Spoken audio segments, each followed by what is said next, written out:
If you die, there's nothing to fear. Why? Because you'll either go to heaven or to hell.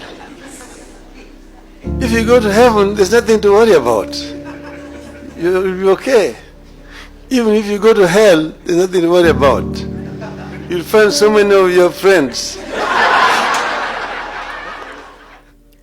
Now, Kenya is mourning, and Kenya is mourning the passing on of the long-serving opposition leader in Kenya, Raila Amolo Odinga.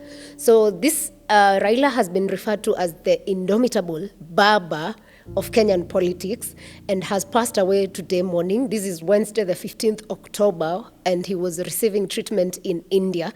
He has passed on at the age of 80. He has given this country all he had to be where Kenya is today. So Raila is defined as a freedom fighter for Kenya, a former prime minister, Kenya's eternal opposition leader, and his life was a saga of resilience against all odds. Raila was a political mobilizer, a towering figure in Kenyan politics, and successfully ran for president 5 times. Of those 5 times, he rejected the results on each occasion and often saying that victory had been stolen from him. So in 2017, Raila Odinga was vindicated by Kenya's highest court, that's the Supreme Court, when it annulled the results of Uhuru Kenyatta's victory and ordered for a repeat of the same elections. However, Raila Odinga decided that he was not going to run for elections at that time, as Kenya needed new electoral reforms that would change how elections are carried out or run in the country. In 2007, Kenya's elections were again disputed by Raila Odinga, and he claimed he was cheated of his victory by the late president, Mwai Kibaki. This dispute led to Kenya's biggest post-election violence crisis, and this went on for about 2 months. Sadly, violence erupted across the country, and this resulted to the deaths of about 1,200 people and led to over 600,000 people who ended up as internally displaced persons in the country as they had to flee because of the violence. So to resolve the crisis that was 2007 and the worst in Kenya's electoral history, we had a sharing agreement was brokered by former UN Secretary General, the late Kofi Annan, and this led to the formation of what is called the Government of National Unity, in which Raila Odinga acquired the first Prime Minister of Kenya, hence why to date he's referred to as Prime Minister Raila Odinga. So in 2002, Raila again ran for president, and he lost to the president, the current president of Kenya, that is William Ruto. So he called for several protests in the year 2023, and this went on until early 2024. However, in March 2024, they joined with the current president, William Ruto, and formed what we have currently, what is now called the broad-based government in Kenya, which has brought several of Raila's allies in the government serving as ministers or cabinet secretaries, if you like. So he defended the move for him joining government because many criticized him, citing that it was necessary for national unity, and it was coming in the aftermath of what was called as the watershed nationwide protests that were carried out in 2024 by the Gen Z. And this culminated where young people stormed parliament, and this is why he said it was necessary to have a sober voice and to have a broad-based government in which the issues that the young people were raising were to be addressed. However, young people in Kenya still feel to date, even after the handshake that was done, this has not been achieved. And it's sad that even during that time, we lost so many lives, and Raila came out strong saying it was only right for him to bring the country to order so that we could save as many lives as possible.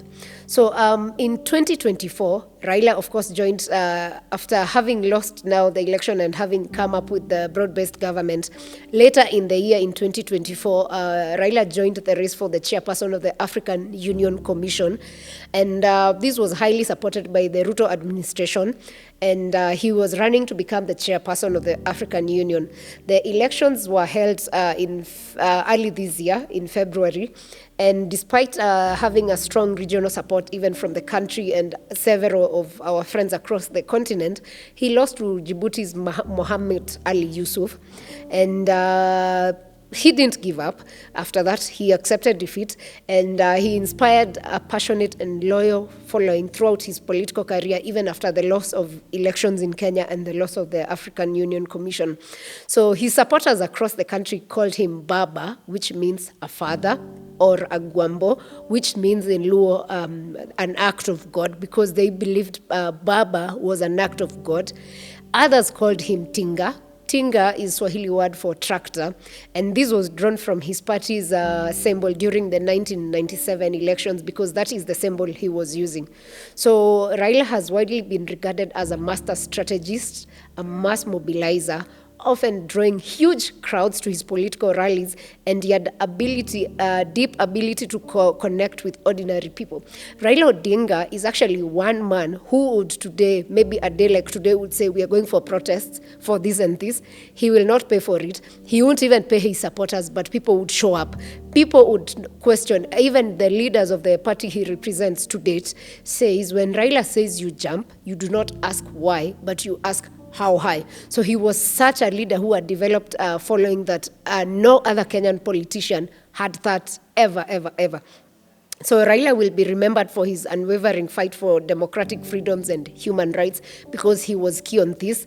Raila is a former political prisoner and holds the record for being Kenya's longest-serving detainee, and his struggle for multi-party or against one-party dictatorship saw him detained twice. The first time was between 1982 to 1988, and the second time was between 1989 to 1991, and this was during the reign of former president, the late Daniel Arap Moi, who is also the second, who was the second president for Kenya. Initially, he was imprisoned for trying to stage a coup. That was during the 1982.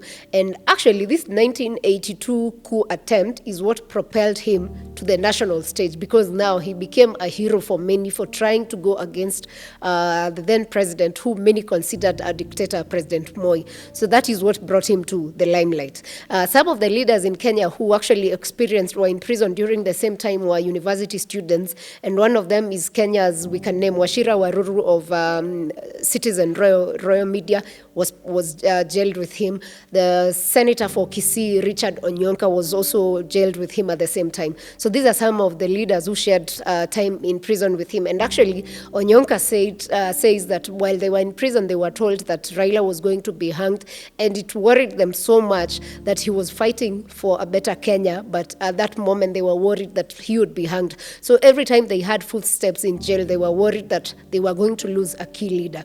Luckily, or by the grace of God, he survived. So Raila fought for democracy and what Kenya enjoys today as the multi-party democracy, because Moi ruled with a fist, and Moi had dictated that Kenya would only have one party, which was KANU. However, him and other leaders were able to push and get Kenya to where it is today, around 91, 92, leading towards multi-party democracy. Raila Odinga was born on 7th January 1945 in Maseno, and he grew up in a politically charged home. Of course, he's the son of Jaramogi Oginga Odinga, who was Kenya's first vice president. He was educated in engineering in East Germany, and returned after his education in Germany is when he returned to champion for multi-party democracy amid Kenyatta's one-party rule. But of course, his success in multi-party achievement came during Moi's era. So Raila's activism landed him in detention, as I had mentioned, between 1982 to 1991, and he was actually tortured but not broken. Still emerged as a symbol of defiance and co-founded one of the leading multi-parties party in Kenya, which was Ford, then NDP. And then he merged, later that was merged together with KANU before breaking out to form the big party that he has led for over 20 years, that is ODM. And politics was generally his battlefield for all his life. Raila also pushed for the 2010 constitution, or what Kenya term as the new constitution, which was founded in 2010. He also fought for devolution. He fought for infrastructure projects like what Kenyans enjoy today in the standard gauge railway, or SGR.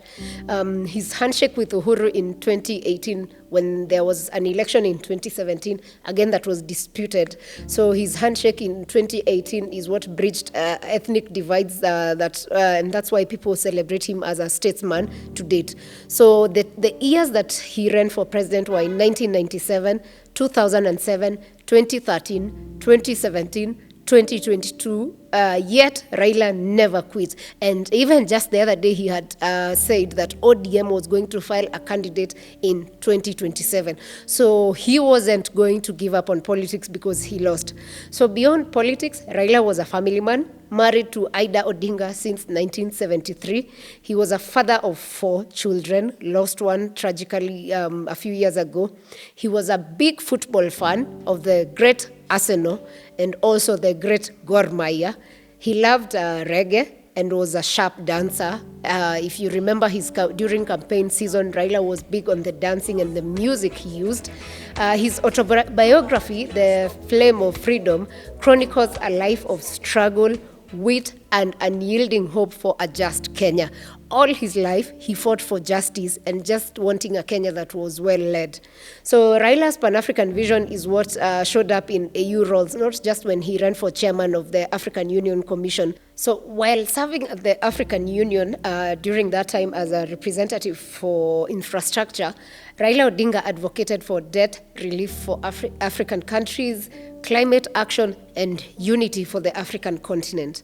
Critics called him a perennial loser, fans, eternal hero.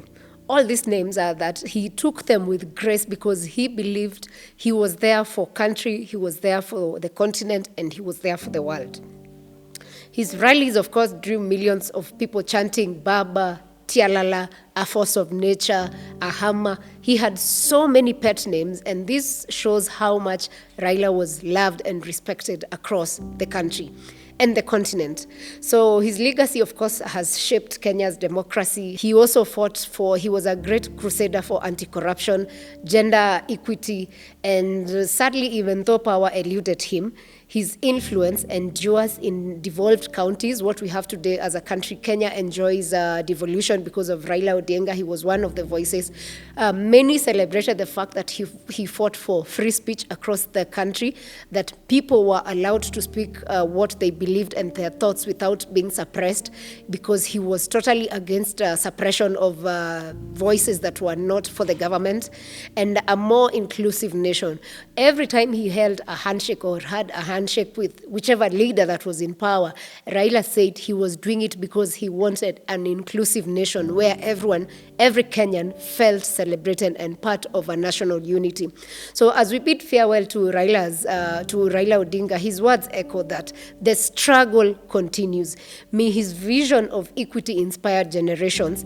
May he rest easy, an enigma in Kenyan politics. And Kenya, you owe eternal gratitude to Raila Odinga. As Kenyans, we owe him gratitude, especially for free speech and for multi-party democracy. That's one thing we will never forget. So Raila Odinga is not just being mourned in Kenya, he's being mourned by leaders across the world.